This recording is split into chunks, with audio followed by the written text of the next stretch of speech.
Kemarin sempat viral ada sopir, terutama dari sopir sil yang ditilang sama polisi karena dia pakai ban vulkanisir ya.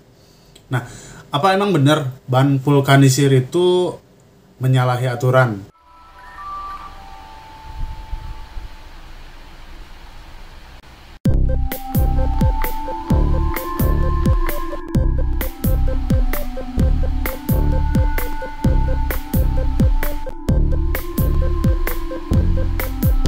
Halo teman-teman, balik lagi di channel ini bersama saya Erik.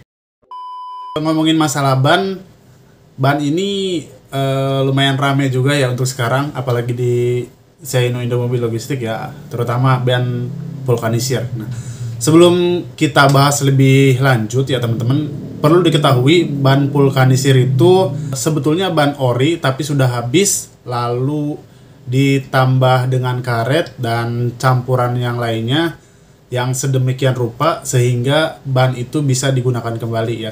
Intinya penambahan karet untuk kembang dari si ban itu sendiri.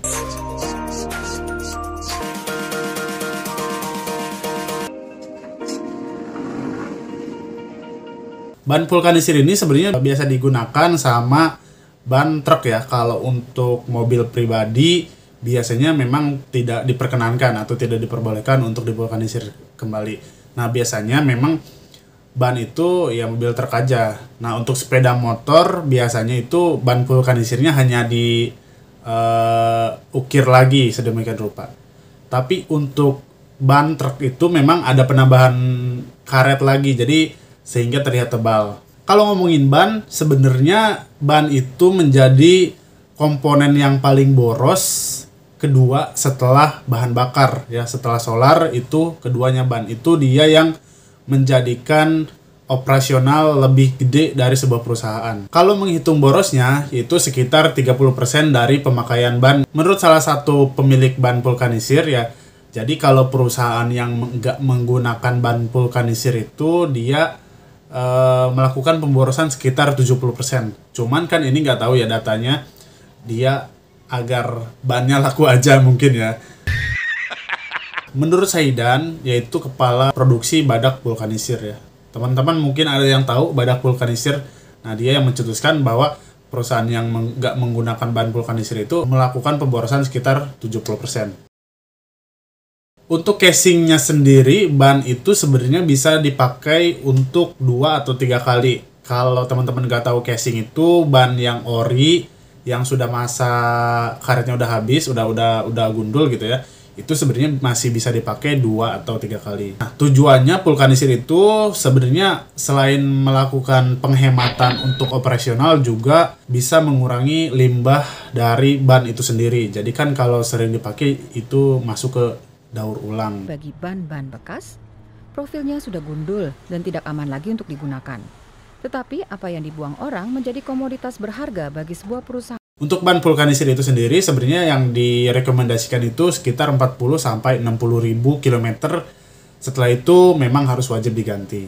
Nah, kalau ngomongin cepet habis ya, ban vulkanisir sama ban ori itu memang lebih cepet 20% vulkanisir ya lebih habisnya. Karena memang produksi bannya itu ya tidak sesempurna yang ban original kayak gitu. Dia hanya tempelan untuk menutupi dan menambahkan dari kepingan-kepingan ban itu sendiri.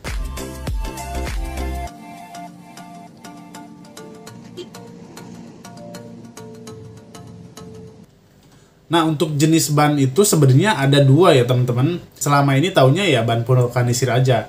Ternyata dari proses ban itu memang terbagi 2, yaitu vulkanisir panas sama vulkanisir dingin. Nah, untuk vulkanisir panas itu yaitu mold core, dan untuk vulkanisir dingin itu pre-cool ya. Kita bahas vulkanisir panas dengan dingin.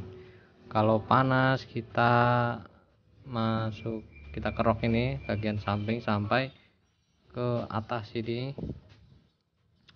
Kalau dingin kita cukup bagian atasnya aja. Dan menurut kompas.com, ban yang seharusnya bisa digunakan untuk vulkanisir itu hanya yang berjenis regroupable ya. Teman-teman bisa dicek ban tipe teman-teman itu apa. Biasanya ada di keterangan ban itu yang cocok digunakan. Selain itu memang tidak cocok, infonya begitu. Mengenai ban vulkanisir itu kemarin sempat ada rame juga ya, seorang polisi, ya kita nggak boleh bilang seorang ya. Ada oknum polisi yang menilang sopir karena dia pakai ban vulkanisir.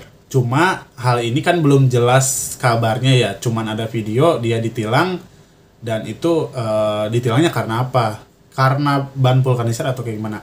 Memang kalau untuk ban vulkanisir, mobil truk itu hanya dianjurkan untuk ban belakang saja. Kalau untuk ban depan memang harus ori. Nah, setelah ini kemarin rame, saya sempat searching juga. Ternyata akibat dari berimbas ini, bakal ada pengesahan standar nasional Indonesia tentang ban vulkanisir ini. Jadi, kedepannya mungkin ban-ban yang vulkanisiran itu harus melalui standar Indonesia yang nggak seperti sekarang ya, yang masih asal-asalan, yang penting berbentuk ban udah dijual. Nah, sebenarnya hal ini jadi kabar baik juga ya buat teman-teman sopir.